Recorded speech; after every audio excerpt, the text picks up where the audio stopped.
Hello, I'm John Coleman from Apocatastasis, an Institute for the Humanities and Alternative College and High School here on New Milford, Connecticut, USA. Today, I'm being joined by Mmabatho Montse from Africa, and we're going to learn about her work. And I love the title that she thought up here, Education is Awareness. I think that's going to be a great umbrella for looking at the nuts and bolts of the work that she is doing. So before we get introduced to Mmabatho, just one announcement with Apocatastasis, and that is an invitation to check out our books. Right now, in the big picture, we're slowly but surely building up for a campus here in Connecticut. And part of that work is income, monetary income. So right now, and indeed over the semester, you're going to see a lot coming out from Apocatastasis Press. And that's a great way to support us all together.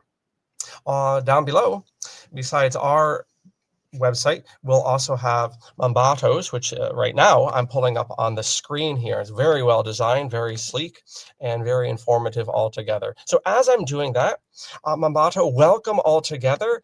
Hope you're doing well. Let us know a little bit about yourself. Thank you very much, John, for inviting me on your podcast. As you have mentioned, I am Mmabatho Montse. I'm an independent scholar practitioner based in South Africa. My journey with education has been quite long and interesting. However, the past, I can say 5 years through my initiation have made me even more aware of what education can be and what it currently is not, and how education was used as an instrument here in Africa to colonize in different ways, whether it was through research, anthropologists, missionaries coming to Africa, extracting information, and a lot of that information about us being used for our oppression. And so my journey and passion for education is really about how we can use education as an instrument to create a better world, to ensure that human beings can live in harmony with the rest of nature. And a lot of that is founded on my own African ontology that holds that all of life is interconnected. And so everything I do really comes from that place of interconnectedness of all of life, including nature. Thank you very much for that. Now, you mentioned in your opening remarks here initiation, and could you elaborate a little bit about that? You said, this consciousness of education since your initiation. By what do you mean with that expression? So I've been initiated into Nguni traditions of Ubungoma, what you might otherwise know as shamanism.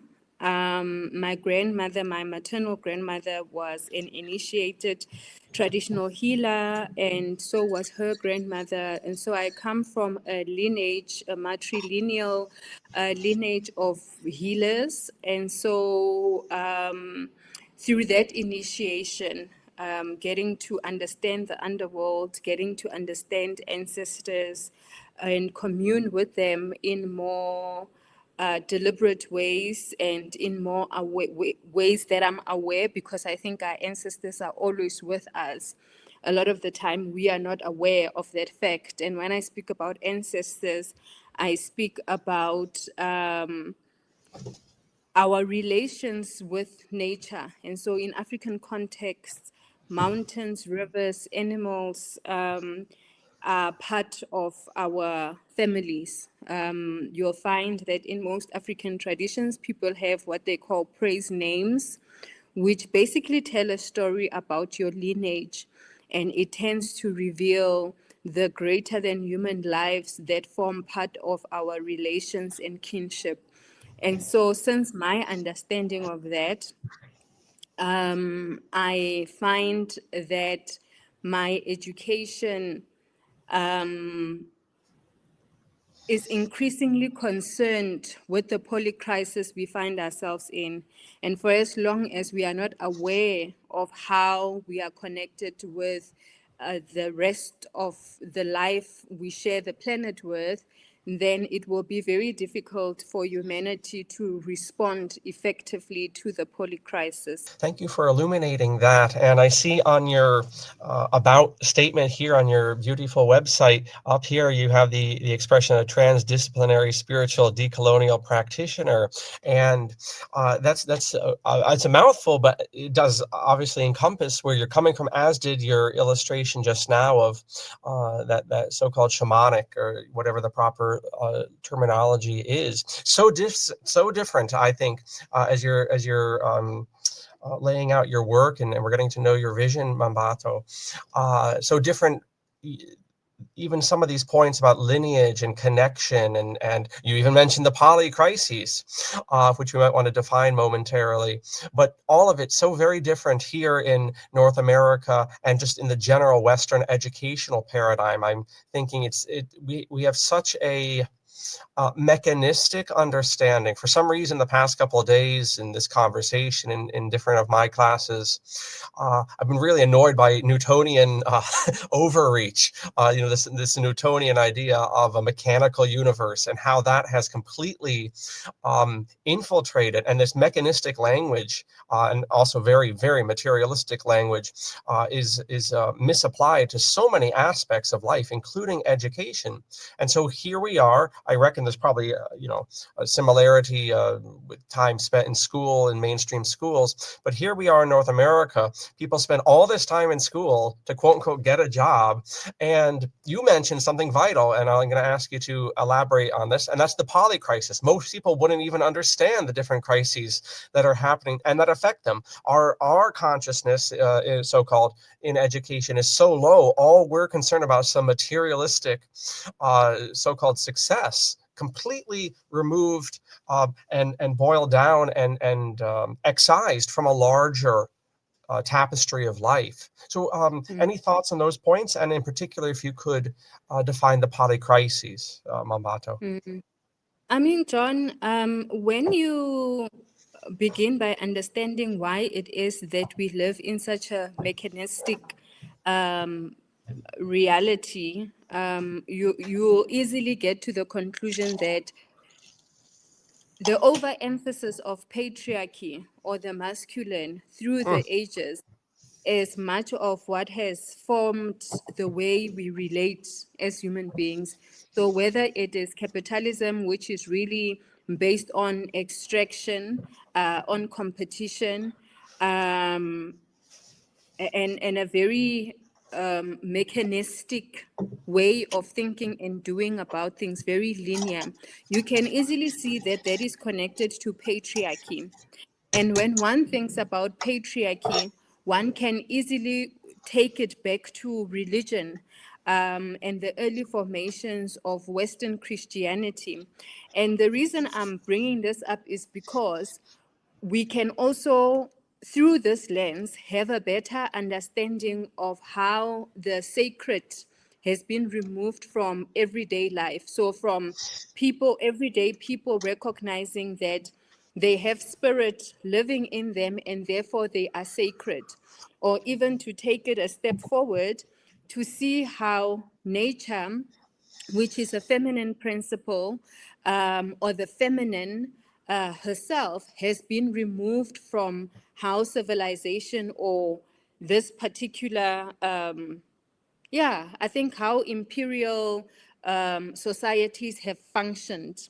So the feminine has been suppressed a lot. With the feminine comes compassion, comes nurturing, comes creativity, comes intuition. And if one thinks about what intuition is, one can attribute it to having a gut feeling. So a feeling that is beyond just your five senses, a particular way of knowing that has been taken away from mainstream education, because I think through particular religions, particularly Abrahamic religions, which centered to the forefathers mostly, the feminine has been dominated, the feminine has been erased, and as a result, that is why we see that everything has been mechanized, because the masculine mindset, which is very rational, which is very much in your mind, what people might think of as the brain, it thinks in a particular way, it's survivalist, it's competitive. And that is not to say there is anything wrong with the masculine inherently.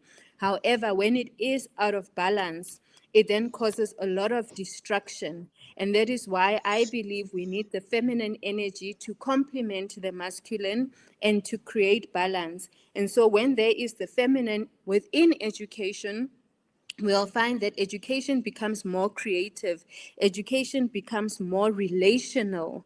Education slows down a bit the pace, because it's not about what you can prove necessarily, which is what the Western sciences have been about, what you can measure and what you can prove with your eyes, and so on.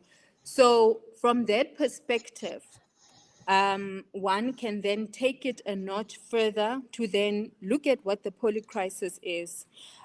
We basically, as humanity, find ourselves at a interlocking place where inequality, ecological breakdown are all happening at the same time. And one has to think about the root cause of inequality, of violence, of ecological destruction. It is mostly as a result of capitalism. an extractive mindset that just takes without consideration of the future. And so I believe by taking up a more feminine approach to education, by lifting the feminine, industries like care, for example, working with nature. You'll remember that there was a time in history when women who were considered witches, going back to initiation, women who were who had a closer relationship with nature, women who could hear, they were called witches, and many of them were killed. Their tongues were cut off because they knew something more than what the mainstream people knew, right? And because they were more spirited, they were more in tune with their spirituality. And that is why they were oppressed and taken out, basically. And so when we think about that, connecting it to shamanic ways of knowing or indigenous ways of knowing, which center the interconnectedness of all of life, then you'll see that if there is an approach we took up, then we'll be able to effectively respond to some of the crises we find ourselves in as humanity. I'm very interested in history and recent history and social dynamics and things. And, you know, here in Connecticut, this is also a colonial project. We don't think of it here as such. Unlike Africa, the people who came here and effectively wiped out the original inhabitants. And so you mentioned, coming from these African roots and these more this tribal consciousness. What has, in the past couple of decades, Mmabatho, what has that revival, that cultural consciousness looked like? There are Indian tribes, so-called, in Connecticut, but they're very scattered and whatnot. That's a whole other discussion to really deal with that in its appropriate sensitivity. But they were effectively wiped out culturally. And what they're doing, almost like the Jews, is trying to recreate something they've lost, something they don't have a living memory of. In America, the natives, many of them, especially in the East Coast, we don't. Long story short, is what I'm saying. When it comes to cultural traditions, we don't really have a contrast. We have this mono-colonial culture here. In Africa, happily, the colonization, as brutal as it was not as total in certain respects. So these African tribes are somewhat more holistically, they've kept their culture as a living thing in a way that many of the tribes here haven't. So my question is, in the past few decades, to go back as far as you please, how has that cultural revival, renewal looked?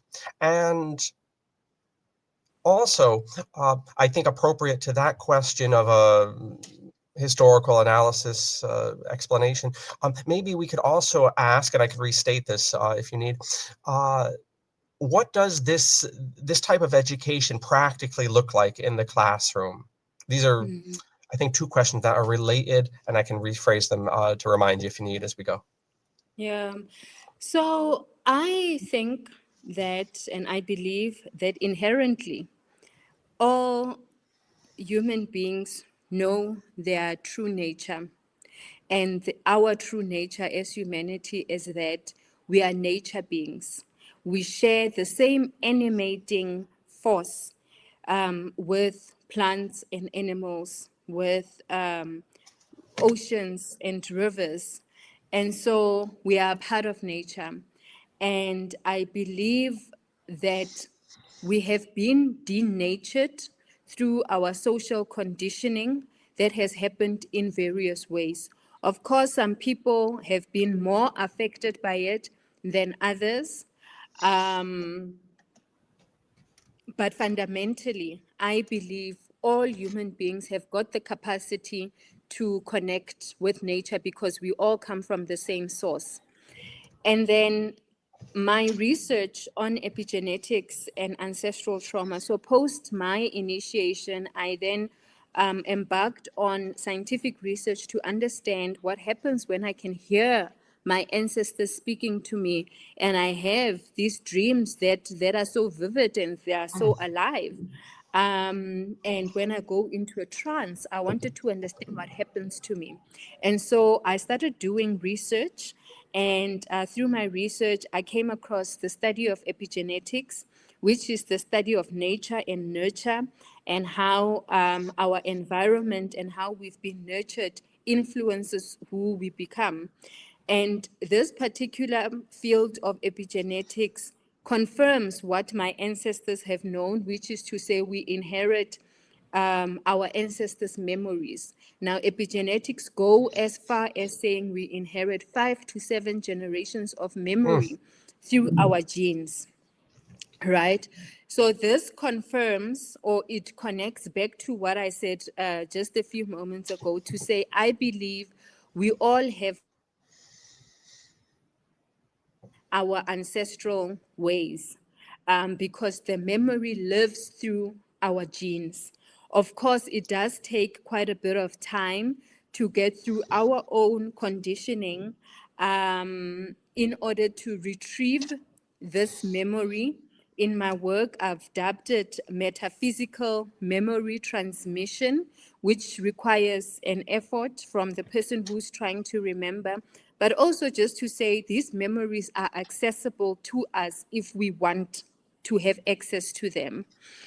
And what I love about my work is that the more connected we feel with nature, the more we are able to increase the vital energy that animates us. And when we are able to strengthen this vital energy within ourselves, then we become more connected with nature, meaning we are able to perceive more, meaning our ordinary senses become heightened, and therefore we are able to perceive what ordinarily other people might not be able to perceive. And that for me is what spirituality means a lot. Our ability to live within this liminal space, our ability to perceive beyond 3 dimensions, which is very important for our own connectedness with the rest of life. How this connects to education, I think we can all agree that recent history is demonstrating that in as much as science has advanced in a lot of ways, the amount of knowledge that has been produced has not made us more intelligent as the human species, right? Because if we were intelligent, then we would not destroy our own and only home. And so my work in researching my ancestral ways has taught me that my ancestors were actually so much more intelligent because they had a very complex way of understanding themselves in relation to the rest of creation.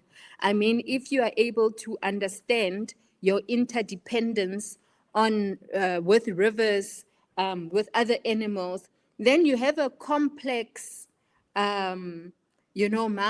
You are able to cross boundaries. And I think the loss of that ability to perceive at a complex level has dumbed down people. And so we need to increase our levels of intelligence, which connects to education.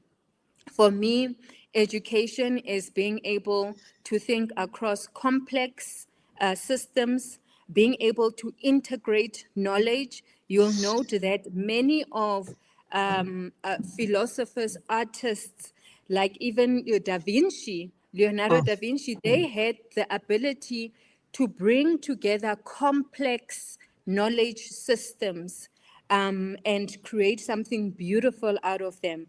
Many of them were multi-talented. There were people who could work across disciplines and create beautiful, forward-thinking work. And so I believe if through education we are able to have transdisciplinary ways of knowing, meaning bringing different disciplines of knowledge together to have an integrated view of the world or our experience in the world, then it would make us more intelligent. Thank you for that breakdown. Very thorough altogether there. And it's interesting. I have a knowledge of Western pedagogy going back a ways, and Western culture, and I would say even through the Second World War, um, it wasn't just educationally, but also, informally in classrooms and all of this, but as a cultural zeitgeist or cultural fumes in the air, uh, we too had in the West here in North America, and you can tell this just by reading the books, listening to people talking, a very backwards looking, and I don't mean that in any pejorative sense. It's very interesting, in fact, that term backwards has a pejorative connotation, in fact. But if you listen to the speeches and the references and just the conversations that are recorded prior, we'll say, to the Second World War, there are constant references to the classical world, constant references to events in history, and some of that was because of the nature of the education. They were hand in glove. And then since the war, certainly, in the West, and probably in up until quite recently in South Africa too, the education is so driven towards the future and to cutting off bonds, not just bonds of lineage, but these cultural and historical connections. And my question for you, Mmabatho, is presumably, and maybe you could flesh this out, the nature of the school systems in South Africa. But I would imagine the mainstream school systems are pretty standard as what you would get in Europe or North America in terms of what a school day looks like. But when you're bringing your vision to, to the public and to students of various ages, where do you start? I mean, the modern system, I believe, through no conscious fault of the people staffing it. Most people, like most things in life, don't actually really think about the ramifications or the spirituality or the energies that are behind it. People are trying to get through the day, and that's just as true in the schools. So, I'm not. I'm going to say something critical, but I'm not critiquing the teachers or the staff, much less the students or the parents in these modern schools, so-called. But it is very obvious to me that modern so-called education is meant to cut off these bonds. And we could even take this back to discussions about birth practices all the way through early childhood. I mean, if you really lay this stuff out, it's very obvious to me. It's meant to numb any sort of these deeper connections that you so beautifully laid out for us. But my question Yeah. is, again, when you're bringing it to people who don't know their nose from their elbow with this part of life, it's numb to them. It's a muscle that has never been exercised because of their training through no fault of their own. Where do you start, Mmabatho? So, it was until recent years that it clicked to me that education is largely about ideas. And ideas are what inform the world. Ideas have the power to create realities. Ideas are what makes the world go around, right? And I think the fact that most learners, most students do not recognize that the power of education is in its power to solidify ideas. And ideas are what make up reality. Ideas are what holds power in place, right? Ideas are what make certain people respond to certain things in a particular way. And so once we understand that education is largely informed by ideas, we then get to understand that ideas or education is what forms a particular narrative. And when one thinks about what a narrative is, it's basically a story about what is and what was. And so through the power of education, there is a particular narrative that the world is operating through. And this narrative might be that we need capitalism. This narrative might be that we need hierarchy. This narrative might be that race matters. This narrative might be that human beings, male, white, are the most powerful in the world and have got the authority over all forms of life. So that is what education is, because it forms ideas. It is what influences narratives and what people buy into.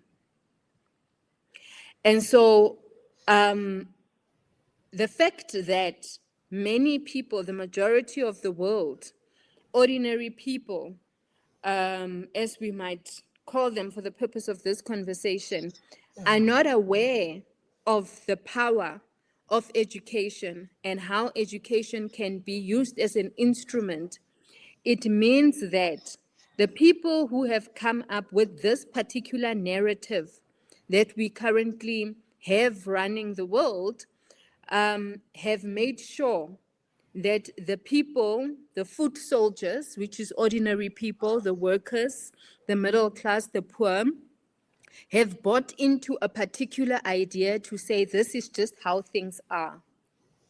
Now, if teachers in particular believe that the world as we know it, as we are experiencing it today, is just how things are, then we have a big problem, because we then don't have teachers who are able to help students become critical thinkers. Because I believe being a critical thinker is being able to question things, why things function in a particular way, and coming up with your own perspectives around how else they could function. So when we don't have critical thinkers, it means that, as we are seeing in the United States now, everything that has to do with Black history,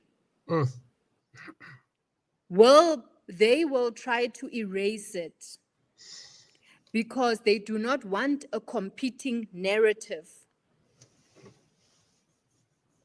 You know, it goes back to why history or the dominant system is so forward thinking.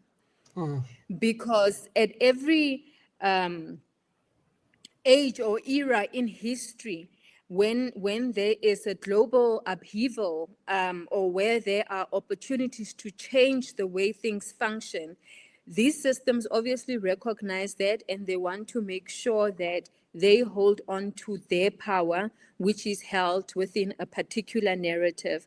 And that means erasing history or distorting history so that history or what can be found in history can support the narrative they are trying to push.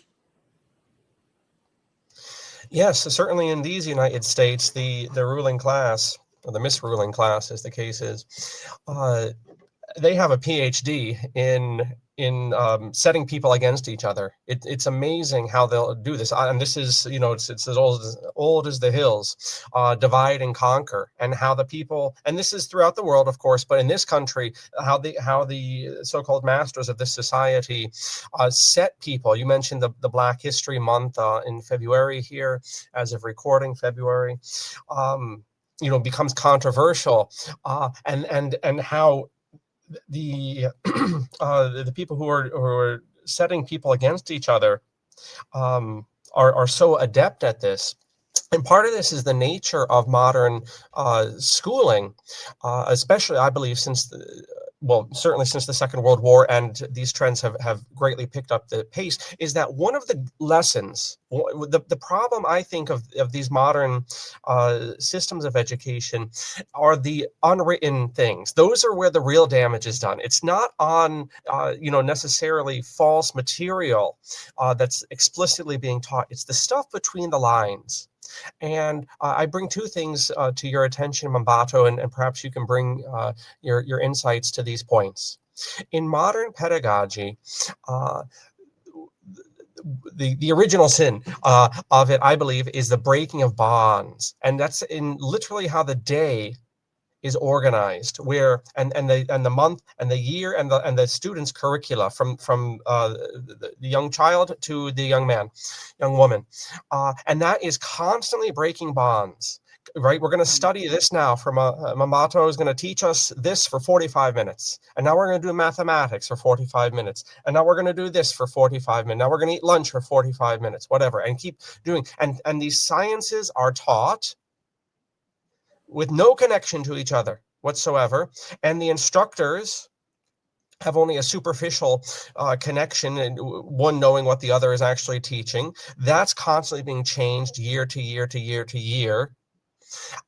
And so you produce someone, on top of other social trends beyond our discussion, who has no integration of sciences, of different human sciences. I don't just mean natural science. Their entire world of knowledge is shattered.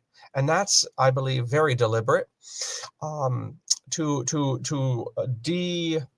disempower the person, because it isolates them intellectually, and it also isolates who they perceive they are in this world. They've been broken up. The second sin, so-called, of modern education, I believe. Well, the second point, Mmabatho, I forget for the moment. It'll come to me. But perhaps you will speak to the first point there about the breaking up of unified consciousness in modern educational paradigms. And I mean, it goes back to what I shared earlier around why transdisciplinary education is important, and why I believe that once we understand ourselves as spiritual beings, then we are able to have this interconnected or integrated understanding of who we are.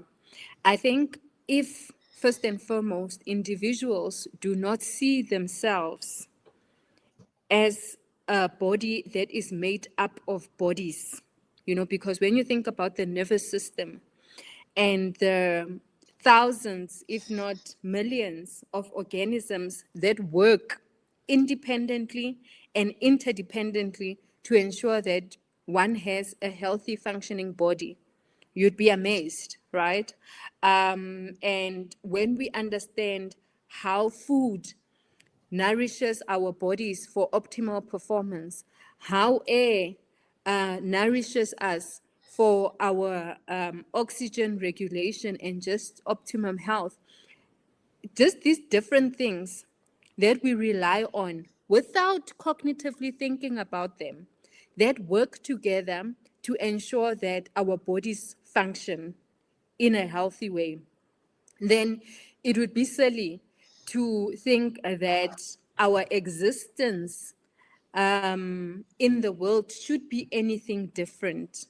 I think a healthy human being, an educated human being, is an intelligent human being. And I think intelligence really has to do with the ability to think across complex, interconnected systems, our ability to live within that complexity.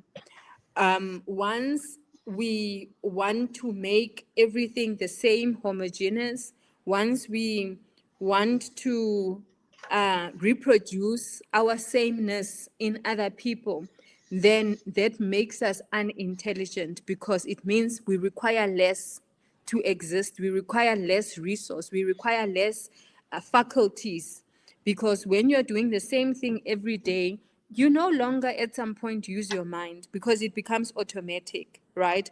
And that automation can be linked to the age of technology, where everything is becoming so mechanized and everything is, technology and so on. So whilst technology has got its benefits, but I believe losing our ability to make sense across different disciplines and bring them together to create a holistic worldview, I think that is so important. And I also think it's important in our ability to see ourselves as connected with nature. You just have to go outside. If you are fortunate enough to live in the rural side of your town or your city, you'll see just how much diversity there is in nature, and yet how much everything needs the other in order to survive, right? So to think of human beings or as human education as something different, I think it is making us less intelligent. It is making us unresponsive to life. For a very long time, we've been speaking about the earth as the only, focus, but now with planetary consciousness, we begin to consider other planets. But how do we get to planetary consciousness when we fail to understand and to live with the difference amongst human beings and with other animals or species that we share the earth with? Now, as you were talking there, Mmabatho, you and everyone else saw me looking over my shoulder. And the reason I was doing that was to see if I could get my hands on a document we published at Apocatastasis Press, and that is Patrick Pearce's Murder Machine from 1913, I believe, right before the First War. And he's talking about the English educational system in Ireland, another colonial project. And like a lot of critiques of education, it's amazing how far, what we call education nowadays, it's amazing how far people back in history have been talking about the problems with this. And you bring up very appropriately, and I think we're very much on the same wavelength here with this mechanistic Newtonian misunderstanding of the human being and of society. I thought of this quote, and so I cannot get my hands on the physical copy, but thankfully we have these PDFs at easy access. So I'm going to read this and pick your mind on it, Mmabatho. Patrick Pearce says, Murder Machine. One of the most terrible things about the English education system in Ireland is its ruthlessness. I know no image for that ruthlessness in the natural order. The ruthlessness of a wild beast has in it a certain mercy. It slays. It has in it a certain grandeur of animal force. But this ruthlessness is literally without pity and without passion. It is cold and mechanical, like the ruthlessness of an immensely powerful engine. A machine, vast, complicated, and a multitude of far-reaching arms, many ponderous presses, carrying out this is the education system he's talking about, mysterious and long-term processes of shaping and molding. It is the true image of the Irish education system. It grinds night and day. It obeys immutable and predetermined laws. It is as devoid of understanding, of sympathy, of imagination, as is any other piece of machinery that performs an appointed task. Into it is fed all the raw human material in Ireland. It seizes upon it inexorably, and rends and compresses and remolds. And what it cannot refashion after the regulation pattern, it ejects with all likeness of its former self, crushed from it, a bruised and shapeless thing, thereafter accounted waste. Very true indeed. And I think for me at least, it reminds me of our earlier parts of our conversation where we spoke about the masculine when it is in overdrive.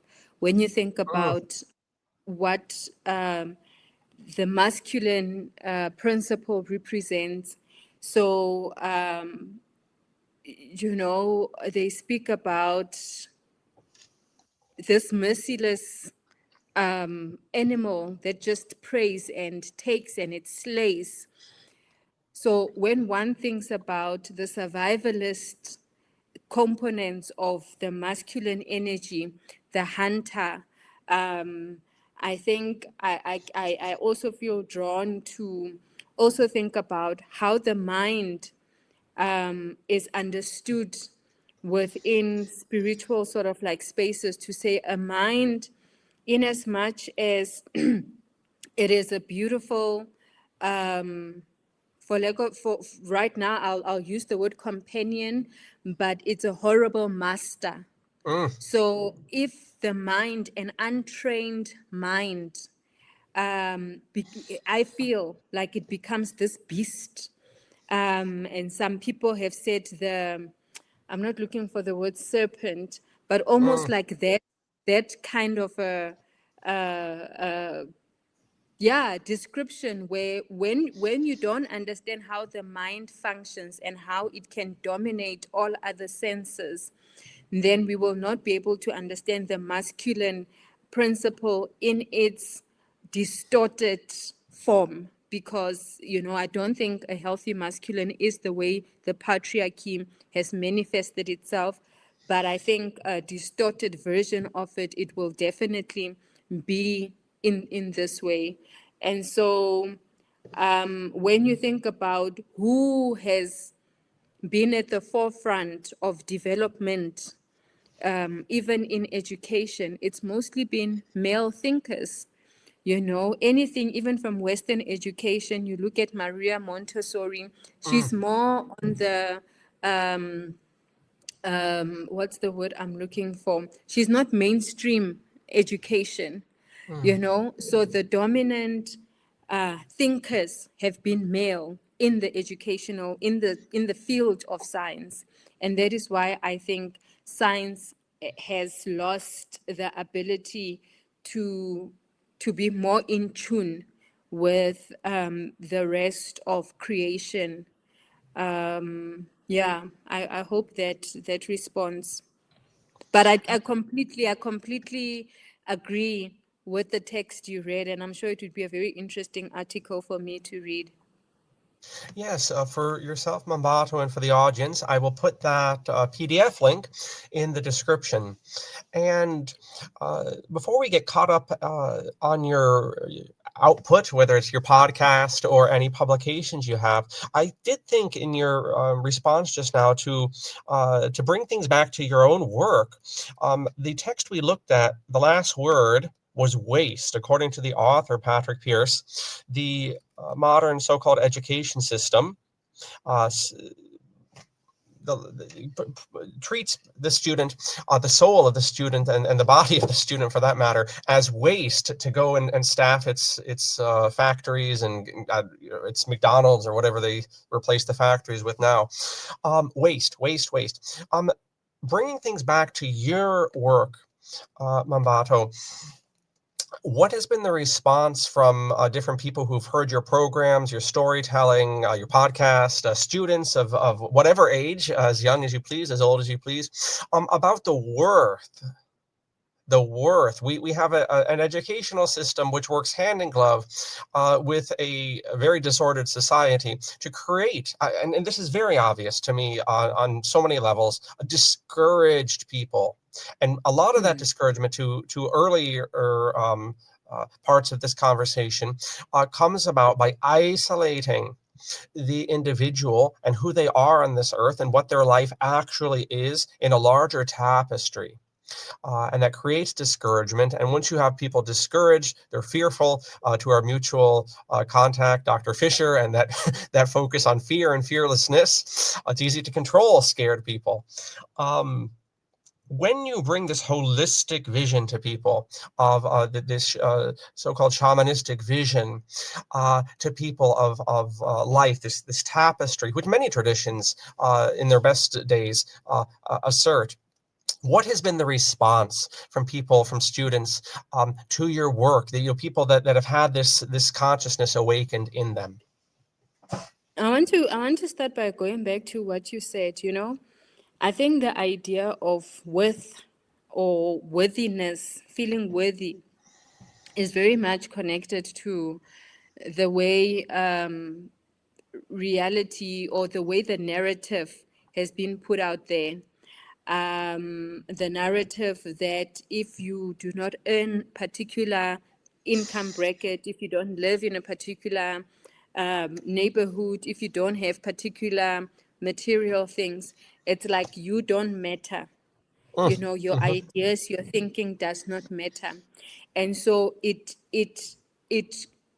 directly connects with how much people choose to know about the system we find ourselves in.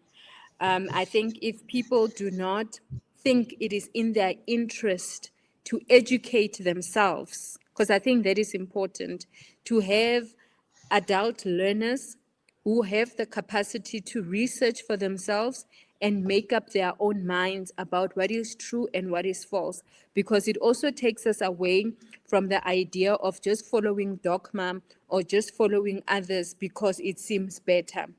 A big part of my work is based on experience. You'll know that most indigenous traditions were transmitted orally, so our education was very much practical, very much oral, through our proverbs, through just how we related with each other, elders and younger people, through the different tasks people have that would often be connected to their developmental age or stage, in their lives. So that is how our education was structured. It was very much fluid. It had to do a lot with your own developmental stage and the roles in which you will have to play a part in your community, in your family. So it was not necessarily about getting a job, which goes back to why people are so fragmented from their reality, because from 9 to 5 p.m., you are supposed to be this, and only think about this and only be productive. And when you become unproductive, we'll see it with how elderly people are treated in the Western culture.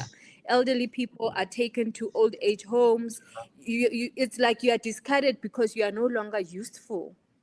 Whereas in indigenous traditions, the older you become, it is assumed that you become wise. And therefore, you become even more treasured because you have wisdom to share with those who are still coming. So you'll see the contrast just in terms of how we think about the cycle of life. Beginnings and endings, what they symbolize, what they mean in the indigenous and non-indigenous worldviews.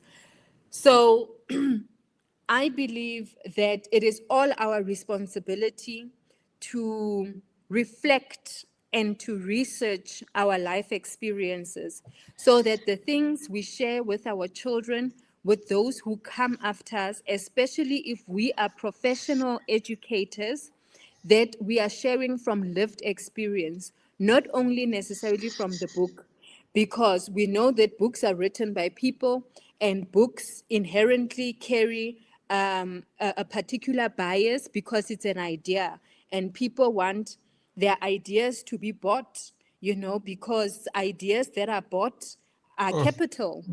They work to keep power in place or they work to challenge power. And that is the reality of it. So when we are able to encourage more people to research their own positionality and their own subjectivity in the world, then we'll be able to create or develop competent human beings to respond to the polycrisis we find ourselves in.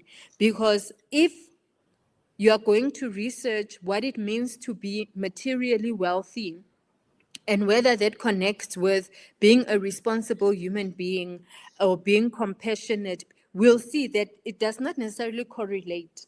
So access to money does not necessarily mean being a responsible human being. With all the things that are happening in the US and the exposés, the Epstein files, we are seeing that some of the people who hold the world's power are some of the sickest people we can find in the world.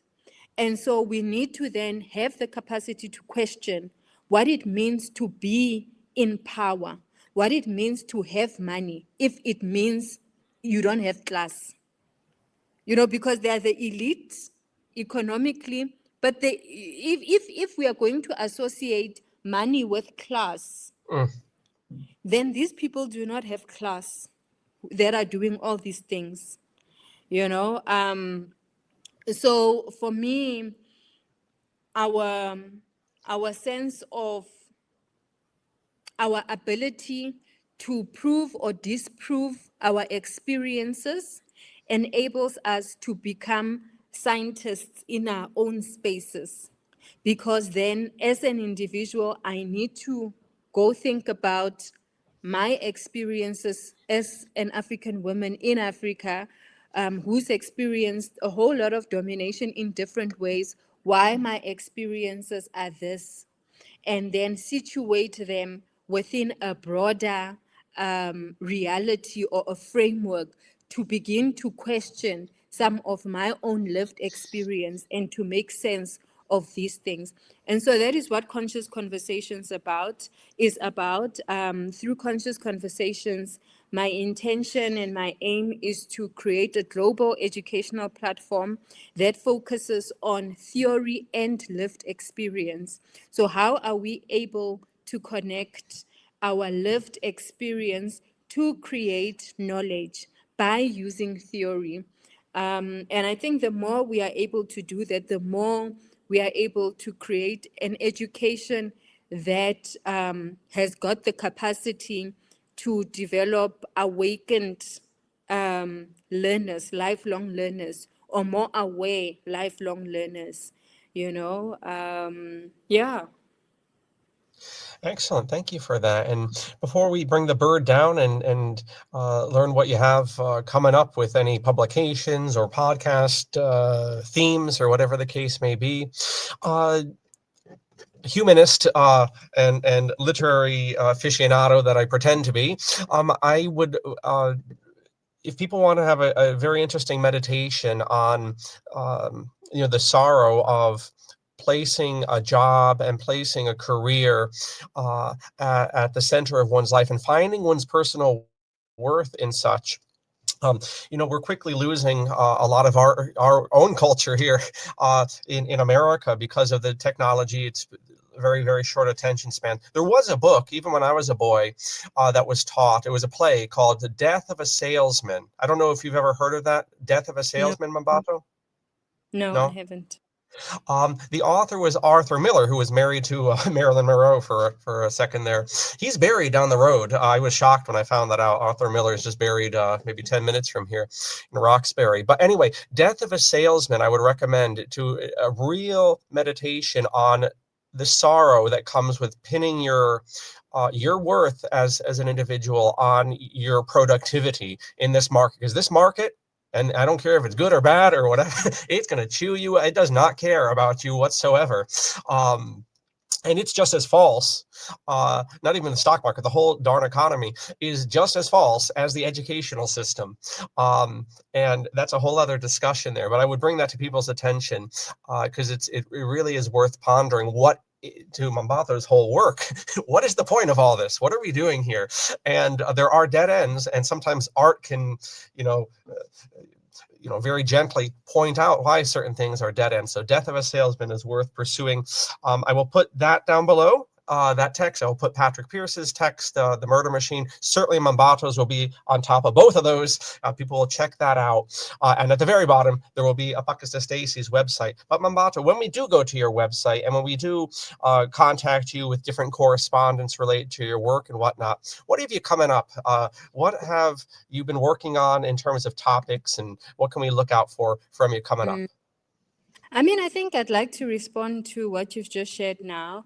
I Yes. think how we understand our worth is so important, and that is a deeply spiritual thing or meditation. I believe that my values, so I'm very values driven, my values. So when I say I'm a trustworthy person, I'm a compassionate person, I'm kind, I want these values to actually mean something, not to someone else, firstly, but to myself. I think the relationship we individually have with our conscience is more important than anything, because it is your values that will anchor you when you need to make ethical decisions, right? So when you are between being homeless and between taking a check that comes from a source has harmed people, it is your conscience that will determine what you do. Many teachers that I follow, women like Toni Morrison, Alice Walker, Bell Hooks, who have informed a big part of my outlook, particularly in literature, in education, in the arts. They all say, you know, when you do this work of remembering who we are, we need to know that there is no, we should not expect an external reward, meaning you should not do it because you think you're going to make money. You should do it because it's the right thing to do and because it feeds your soul. So, worthiness or having a sense of self-worth and the work we produce is very important. It's very important that people understand why they do the things they do. If we do them because we are hoping to become wealthy, then that is problematic, because how many other things will we do to become wealthy? You know, so for me, my values are a big anchor for me. And I think wanting to cultivate the inner resources that help me to be in ethical relationship with all of life, then help me to make choices and to keep on doing what I feel called to do, even when the monetary exchange is not there. Because for me, the work exceeds what I'm able to gain in monetary ways. I'll be speaking at a conference organized by the Qualitative Report. It's a journal. I think it is on the 23rd of March, which is great. I can share that with you later, and you can include it if you want to. And then, yeah, I think people must just look forward to what's happening on Conscious Conversations. We've just ended season 4, and I've got some exciting ideas coming up in terms of collaborations. I think it's important to also have a practice, you know, so how can education become practical? How can it be action informed? You know, another difference between indigenous and non-indigenous worldview is that for us, from an indigenous perspective, a lot of what we do is practical. So if you cannot demonstrate it, it means you don't know it. And that ties back to our experiences. So having the capacity and the skill set to be able to put into practice some of the things I'm talking about, whether it's through a community of practice, whether it is through writing, but in what ways can I come up with creative projects that involve community, you know, to strengthen my work. Yeah, so there'll be lots coming up soon. Excellent. So the audience is well advised to check out Mmabatho's website and to follow up on those very valuable podcasts. I've enjoyed a number myself already. And also there are ways to donate on her site, and that's part of the practicality of things. We can have all these great ideas, but I'll be a bit blunter than Mmabatho. There's also a stage. There's also a stage of maturity that people have, and it really is appreciated when people show that in material means to further Mmabatho's work here, there, and everywhere. In Africa, here in North America, who knows where she'll be showing up next. So anyway, to the audience, there you go. Thank you for your due diligence. Mmabatho, thank you especially for hanging out with us and telling us a lot about your work. We hope to have you down the line again. Thank you so much, John, for having me. It's been great being in conversation with you, and I look forward to further engagements. Absolutely. All right, everyone, over and out.